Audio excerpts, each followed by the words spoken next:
I like to eat apples and bananas.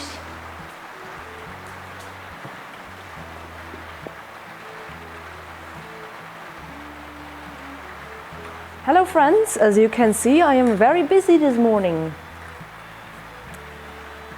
I need to comb approximately a buttload of wool, because in a couple of weeks, or well, when you're seeing this, a couple of days ago, it's National Heritage Day here in Belgium. My local farmer, his farm is a National Heritage Monument.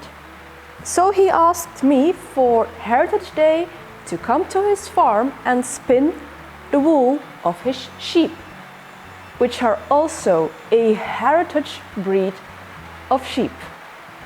As I have explained before, this is the wool of Flemish sheep, the sheep that was painted by Van Eyck on the famous Ghent altarpiece, also known as Het Lam Gods in Dutch. And of course, I am super excited to give a little spinning demonstration for people that visit the farm in a couple of weeks or a couple of days ago. So I'm going to prepare myself thoroughly for that by combing, well, a lot of fleece. And while doing that, I will probably entertain you by talking a little bit more about this heritage breed and why keeping heritage breeds is actually important. But for this very important task, I am asking voiceover Jente to take over while I keep combing. I want to talk to you about regional sheep, heritage sheep, and their importance for two reasons. While, yes, firstly, I do have a small spinning gig coming up on a heritage site, but I also read an article that mentioned our own Belgian, and by extension Dutch, sheep breeds as inherently of lower quality. Their wool, that was, when compared to New Zealand merino wool. And frankly, I was enraged by that description.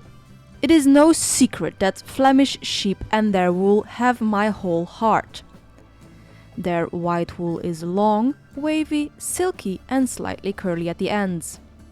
And mind you, this is the official description of this wool, not my own experience. Their wool is officially described as silky. Like, inherently lower quality what? Also, the Flemish sheep occurred in our country as early as the late Middle Ages. In the early days, this sheep provided the wool for the flourishing Flemish cloth industry. And this is how we thank the breed that made our country economically prosperous in the Middle Ages, by saying its wool is inherently of lower quality? I once had a piece of fleece tested and it came out as 28 microns, which is, I am aware, approximately 10 microns bigger than what is now all the rage. But is micron count a good way of determining the quality of wool? Sure, merino is finer, but is finer better per se? I'm inclined to disagree. The cloth that made the Flemish wool industry flourish all the way up to Novgorod must have been exceedingly luxurious and qualitative. Could it maybe not be that instead of the sheep's fleece being of inherently lower quality, that we just have forgotten how to work with it? I, of course, have no answers. I just like wreaking havoc and chaos and just throwing questions around. Now, on a more general note, since the dawn of agriculture, humans have had a strong hand in the selection of breeding animals and strived for the most desirable characteristics. As we will limit our scope today to sheep, these included milk production, meat and wool quality. This process of selecting resulted in different breeds. This was a process of centuries, with breed characteristics becoming increasingly entrenched. This way, every region could boast of their own breed of sheep. These old breeds are therefore deeply rooted in the cultural and historic heritage of a country or region. With the creation of Belgium in 1830, it became of vital importance to have our own national breeds to give the young nation a face. From the 1840s onwards, the government also began actively to get involved in breed improvement. Besides developing ever newer breeds and varieties, they tried to counteract the fragmentation between regional breeds by merging them into one new national breed. After the Second World War, all native milk sheep were merged into the Belgian milk sheep, and the Flemish sheep was almost completely selected out. In Belgium, the breed was all but extinct, but in the Netherlands, the Fleming, a certain type of Flemish sheep, was used in the crossbreeding program to create the Swifter. From this Fleming and some Belgian residual population, the Flemish sheep was revived. Today's far-reaching industrialization and specialization in modern agriculture are causing a genetic impoverishment of our breeds. The old breeds no longer fit into this agriculture and are disappearing from the landscape because they are inherently of lower quality. No, I'm not getting over this. Only a few specialized and high-yielding breeds remain. In addition, various quote-unquote fashion trends among hobby breeders are driving a lot of breeds into the danger zone. Many old breeds have already disappeared and many others are on the verge of disappearing. Luckily, some people do understand the importance of heritage breeds. Het steunpunt Levend Erfgoed, together with the Flemish government, has a pedigree program to register all animals from protected heritage breeds. When talking sheep, it's not only the Flemish sheep that needs protection. Steunpunt Levend Erfgoed focuses on a couple of breeds like het Kempisschaap, het Lakenschaap, het Vlaams Kuddeschaap, het Entre-Sambre Emeuzeschaap, Belgisch Melkschaap, Houtlandschaap, Mergelandschaap en Ardense Voskop.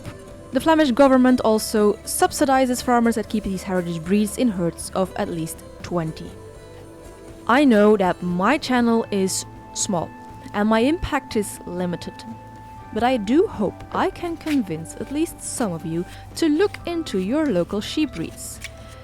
Merino might be what's in vogue right now, but how much more satisfying is it to wear clothing made from the wool of sheep that graze not a kilometer from where you live? These animals are a part of our culture, and just as we preserve other parts of our culture for posterity, we should do the same with living heritage breeds. Thank you for coming to my TED Talk.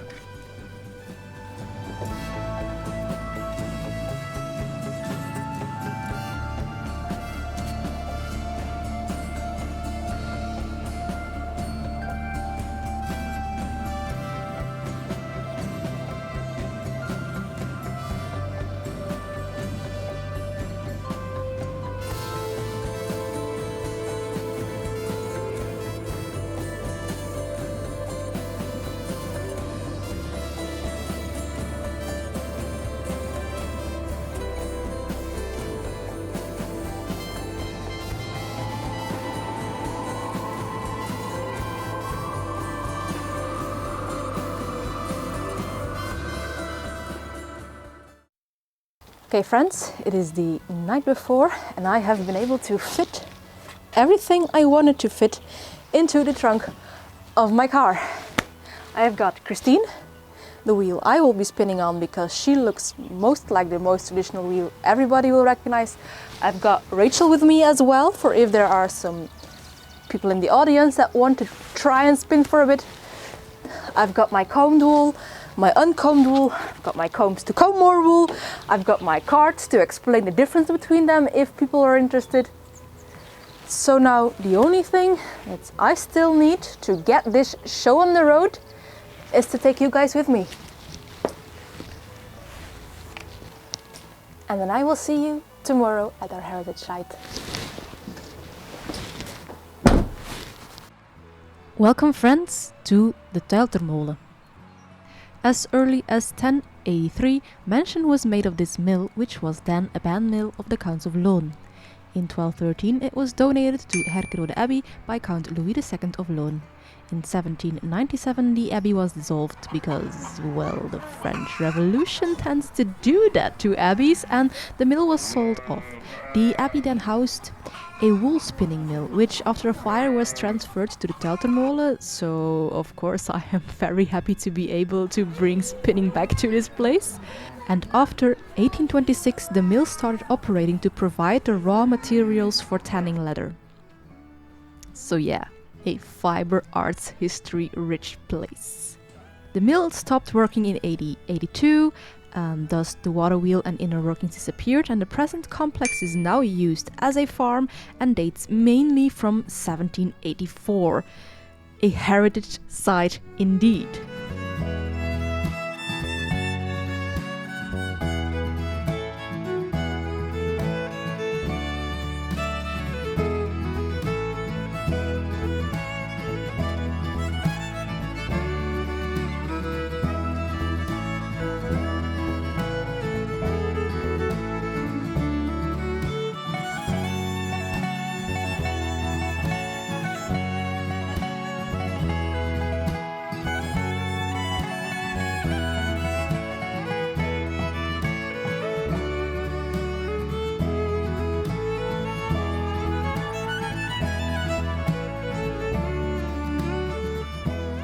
And we had a lovely day on this National Heritage Day, with hundreds of people visiting the farm, as the newborn lambs, of course, were great attraction for families, and they willingly let themselves be pet and loved.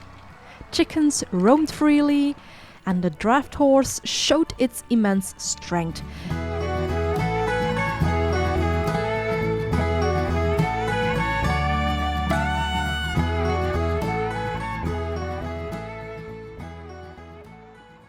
As I would normally have just spent my Sunday spinning in my studio, this was a nice change of scenery.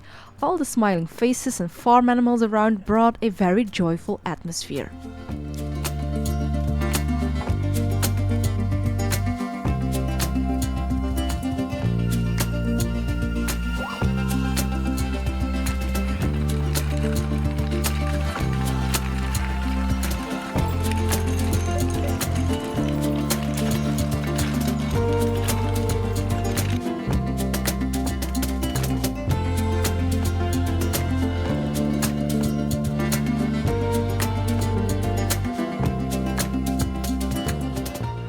The children especially were interested in trying out a bit of spinning themselves on Rachel.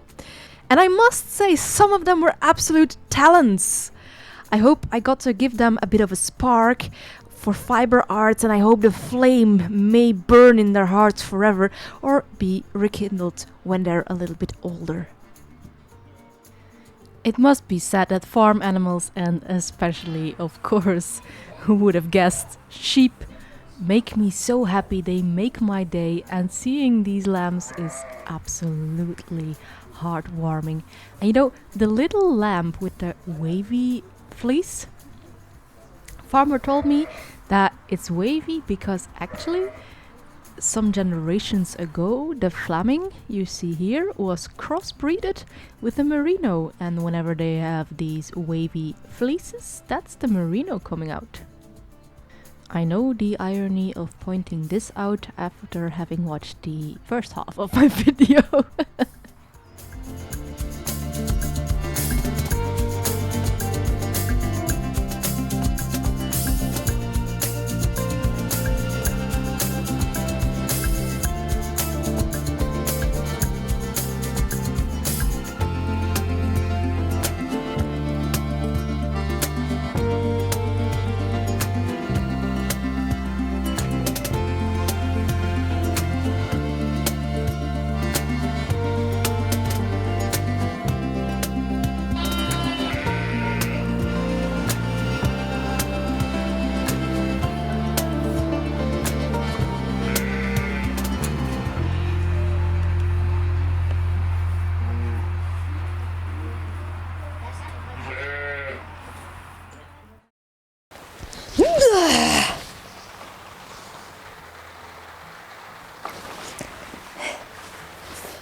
quite the afternoon, getting to spend some time with the lovely sheep that have provided me with this yarn. Got some time